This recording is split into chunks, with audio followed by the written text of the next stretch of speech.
चौधरी जी। धन्यवाद सभापति महोदय, आपने मुझे इस विशेष चर्चा पर बोलने का मौका दिया। भारत के संविधान के 75वें वर्ष की चर्चा के मौके पर मैं सबसे पहले संविधान बनाने वाले दोस्तों, आप लोगों को मालूम होगा कि इस वक्त पार्लियामेंट में बिल पास किए जा रहे हैं और बड़ी चतुराई के साथ, बड़ी चालाकी के साथ एक बार फिर से कौम को भटकाने की कोशिश की जा रही है।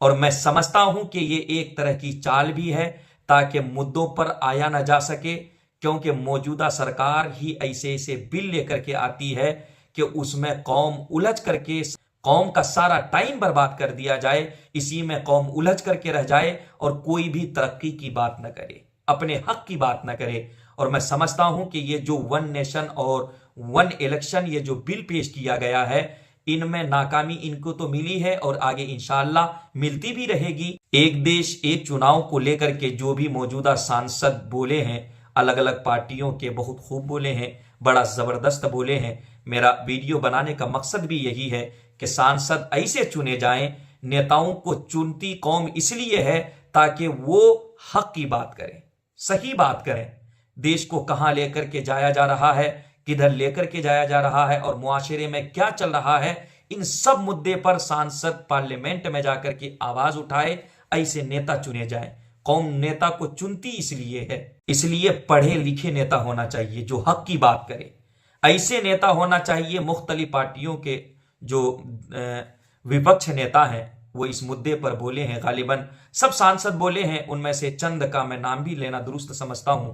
एक धर्मेंद्र साहब यादव हैं, बहुत अच्छा बोले हैं सांसद में इस बिल के जो है मुद्दे पर, और संभल के जियाउर रहमान बर्क साहब, वो भी इस मुद्दे पर माशाल्लाह बहुत अच्छा बोले हैं। और बैरिस्टर असदुद्दीन अवैसी, माशाल्लाह उसका नाम लेते ही जो है चेहरे पर मुस्कुराहट आ जाती है, इनका तो कोई जवाब ही नहीं है। बैरिस्टर असदुद्दीन अवैसी साहब एक जो है नीडर लीडर हैं और मैं तो समझता हूं कि बहुत सारे लोग इनसे बोलना सीखते हैं और इनके जो है भाषण को सुन करके कुछ सीखने की कोशिश करते हैं और इनको देख करके बहुत लोगों को पार्लियामेंट में जोश भी आता है और हिम्मत भी आती है।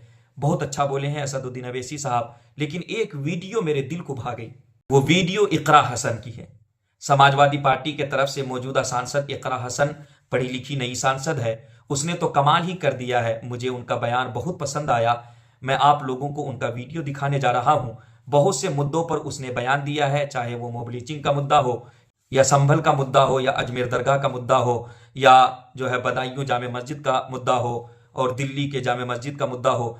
इन सबों पर उसने जो है सवाल कायम कर दिए हैं कि, और आखिरी जुमला जो उन्होंने कहा है, बहुत प्यारा जुमला कहा है और ये हुकूमत को तंज करते हुए कहा है कि कानून के नाम पर जंगल राज चल रहा है। तो इकरा हसन ने क्या क्या कहा है, क्या कुछ कहा है, आइए मैं आपको सुनवाता हूं। इस वीडियो में बने रहिए मेरे साथ और गौर से सुनिए और समझने की कोशिश कीजिए। मुझे उम्मीद है कि ये वीडियो इंशाल्लाह आप लोगों को बहुत अच्छी लगेगी। आप गौर से सुनिए इकरा हसन ने पार्लियामेंट में क्या बयान दिया है और किन किन मुद्दों पर इकरा हसन ने आवाज उठाया है, सवाल खड़ा कर दिया है। गौर से सुनिए आज के इस वीडियो में। इकरा चौधरी जी। धन्यवाद सभापति महोदय, आपने मुझे इस विशेष चर्चा पर बोलने का मौका दिया। भारत के संविधान के 75वें वर्ष की चर्चा के मौके पर मैं सबसे पहले संविधान बनाने वालों की दूरदृष्टि को सलाम करती हूँ। एक युवा सांसद के तौर पर मैं अपनी उम्मीदों को संविधान के साथ जोड़कर खास तौर पर ये बताना चाहती हूँ कि आज हमारे देश में पिछड़े, दलित, अल्पसंख्यक समुदाय को किस तरह अपने संवैधानिक अधिकारों और आज़ादियों की हिफाजत के लिए हर रोज़ मुश्किलों का सामना करना पड़ रहा है। Doctor B.R. अम्बेडकर के कथन से अपनी बात रखना चाहती हूँ। उन्होंने कहा था, मुझे अपने भारतवर्ष पर फक्र है कि जिसके पास ऐसा संविधान है जो लोकतंत्र, समाजवाद और सेक्युलरिज्म को संजोता है। लेकिन आज ऐसा लगता है जैसे संविधान की किताब तो है पर इसे चलाने वालों का ईमान गुम हो गया है। आज हिंदुस्तान में हर वर्ग को किसी न किसी चुनौती का सामना करना पड़ रहा है, मगर अल्पसंख्यक खासतौर पर मुसलमानों पर जो कहर टूटा है वो किसी से छुपा नहीं है। ये लोग सिर्फ अपने मजहबी पहचान की वजह से निशाने पर हैं। संविधान का अनुच्छेद 15 कहता है कि किसी भी नागरिक के साथ धर्म, जाति या किसी और वजह से भेदभाव नहीं होना चाहिए, लेकिन हकीकत इसके उलट है। हालात इस कदर बिगड़ चुके हैं कि hate speech, mob lynching, bulldozer द्वारा घरों को गिराने की घटनाएं आम हो गई हैं, खास तौर पर उत्तर प्रदेश में, जहां ऐसा लगता है जैसे कानून के नाम पर जंगल राज चल रहा हो। संभल में जो हुआ वो सबके सामने है। पुलिस के संरक्षण में निर्दोष लोगों की हत्या की गई और सरकार ने चुप्पी साध ली। अल्पसंख्यकों पर हिंसा बढ़ती जा रही है, मगर सत्ता में बैठे लोग या तो आंखें मूंदे हुए हैं या फिर इन घटनाओं को बढ़ावा दे रहे हैं। हद तो तब हो जाती है जब न्यायपालिका की बात भी अनसुनी कर दी जाती है। सुप्रीम कोर्ट ने मॉब लिंचिंग पर 11 सूत्रीय निर्देश जारी किए थे। इसमें साफ कहा गया था कि राज्य सरकारें और पुलिस इस तरह की घटनाओं को रोकने और दोषियों पर सख्त कार्रवाई करने के लिए जिम्मेदार है, लेकिन आज भी इन निर्देशों पर अमल नहीं हो रहा है। हाल ये है कि मॉब लिंचिंग को रोकने की बजाय सत्ता में बैठे लोग आग में घी डालने का काम कर रहे हैं। उनकी जुबान से ऐसी बातें निकलती हैं जो नफरत को और बढ़ावा देती है। ये अशांति अब इतनी गहराई तक फैल चुकी है कि हमारे समाज के धर्मनिरपेक्ष चरित्र पर गंभीर सवाल उठ रहे हैं। साल की शुरुआत में ही कई राज्यों में दुकानदारों को अपने नाम बोर्ड पर लगाने के लिए मजबूर किया गया। इसे सेहत और सुरक्षा के कानूनों का हिस्सा बताया गया, मगर असल मंशा कुछ और थी। ये कदम खास तौर पर मुसलमान दुकानदारों को निशाना बनाकर उठाया गया ताकि उनकी रोजी रोटी पर चोट की जाए। पिछले हफ्ते मुरादाबाद में एक मुस्लिम डॉक्टर को हिंदू बहुल्य मोहल्ले में घर खरीदने पर विरोध झेलना पड़ा। वजह बताई गई कि इससे मोहल्ले की सामाजिक शांति बिगड़ जाएगी। अब आप ही बताइए, क्या ये वजह सही है, जायज है? असल में ये छोटी बड़ी घटना इस बात का सबूत है कि सांप्रदायिकता को बढ़ावा देने वाले बयान और नीतियां हमारे समाज को अंदर से खोखला कर रही है। उत्तर प्रदेश में यति नरसिंहन ने बेहद घटिया बयान दिया, लेकिन सरकार इन बयानों पर कोई कार्रवाई नहीं कर रही। हेट स्पीच न केवल जनमानस के विचारों को प्रदूषित करती है, बल्कि इससे अब संवैधानिक पदों पर बैठे लोगों को भी प्रभावित कर दिया है। अभी हाल ही में माननीय उच्च न्यायालय इलाहाबाद के माननीय न्यायाधीश ने ऐसे बयान दिए जिसका संज्ञान खुद सुप्रीम कोर्ट को लेना पड़ा।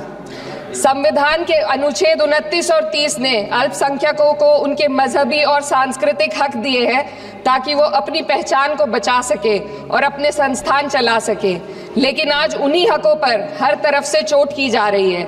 वक्फ जैसे बिल लाकर उनके धार्मिक अधिकारों को छीनने की कोशिश की जा रही है। आज अल्पसंख्यक समुदाय को संविधान द्वारा दिए गए अपने बुनियादी अधिकार पाने के लिए लंबी लड़ाई लड़नी पड़ रही है। ऐसे कई मामले अदालत ने न्याय देकर संविधान की रक्षा की है, लेकिन अदालती प्रक्रिया में जो समय लगता है उसकी वजह से देश के सामाजिक ताने बाने को भारी नुकसान उठाना पड़ता है। मिसाल के तौर पर इलाहाबाद हाई कोर्ट ने 2004 के मदरसा एक्ट को रद्द कर दिया था, जिससे मदरसों के संचालन पर सवाल उठे। हालांकि सुप्रीम कोर्ट ने बाद में इस फैसले को पलट दिया और एक्ट को वैध करार दिया, लेकिन इस प्रक्रिया में जो समय लगा उसने अल्पसंख्यकों को बेचैनी और संघर्ष के दौर में डाला है। इसी कड़ी में प्लेसेस ऑफ वर्शिप एक्ट 91 भी आता है और कई अन्य अधिकार, उन्हें भी इसी तरह अदालती लड़ाइयों में उलझाया जा रहा है। ये स्थिति न केवल अल्पसंख्यकों के अधिकारों की राह में रुकावट है, बल्कि justice delayed is justice denied जैसी कहावत को सिद्ध करती है। मैं इस सदन से दुनिया भर के अल्पसंख्यकों की आवाज उठाना चाहती हूँ, खास तौर पर हमारे पड़ोसी देश बांग्लादेश में अल्पसंख्यकों के साथ जो हो रहा है वे दिल को गहरे तक चोट पहुंचाने वाला है। उनकी जान माल की हत्या की जा रही है। बांग्लादेश हो या हिंदुस्तान हो या कोई और देश, अल्पसंख्यकों की सुरक्षा, इज्जत और अधिकारों की हिफाजत हर सरकार की सबसे पहली जिम्मेदारी होनी चाहिए। मैं इस सदन से अपने देश के अल्पसंख्यकों के साथ बांग्लादेश के पीड़ित अल्पसंख्यकों की आवाज को एक साथ उठाना चाहती हूँ।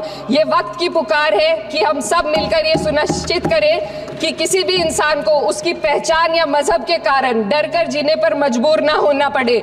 जहां हक छीने जाते हैं वहां अमन खो जाता है। ये बात हर सरकार को समझनी चाहिए। अगर हम सच में अपने संविधान का सम्मान करना चाहते हैं तो हमें नफरत और भेदभाव को खत्म करना होगा। हमें ये दिखाना होगा कि ये मुल्क हर वर्ग, हर जाति, हर धर्म और हर समुदाय का है, और जब तक ऐसा नहीं होगा तब तक संविधान की आत्मा सिसकती रहेगी। सर, अपनी बात को खत्म करते हुए मैं एक शेर अर्ज करना चाहती हूँ। ये दाग दाग उजाला, ये शब गजीदा शहर, वो इंतजार था जिसका, ये वो शहर तो नहीं। लेकिन अगर इस सदन में बैठे हम सभी सदस्य ये ठान ले कि हमें संविधान के मूल्यों को लागू करना है और उसे लागू करने का प्रयास करें, तो वह सुबह जरूर आएगी जिसके लिए लाखों भारतवासियों ने अपने जानों की कुर्बानी दी थी। माशाल्लाह, इकरा हसन ने हर मुद्दे पर सवाल खड़ा कर दिया। इसलिए सांसद ऐसे चुने जाएं जो आपके हक के लिए आवाज उठाए। पढ़े लिखे नेता होना चाहिए। पढ़े लिखे नेता को इसलिए चुनिए ताकि वो हक बोल सके। ऐसे बहरे और गोंगे नेता न चुनिए जो आपके वोट का बेजा फायदा उठाए और आपके लिए कुछ भी न कह सके, न कुछ कर सके। समाज को अनपढ़ नेता की नहीं बल्कि पढ़े लिखे, आंखों में आंखें डालकर मुद्दे पर आवाज उठाने वाले नेता की जरूरत है। इसलिए कभी भी नेता चुनिए तो पढ़ा लिखा नेता।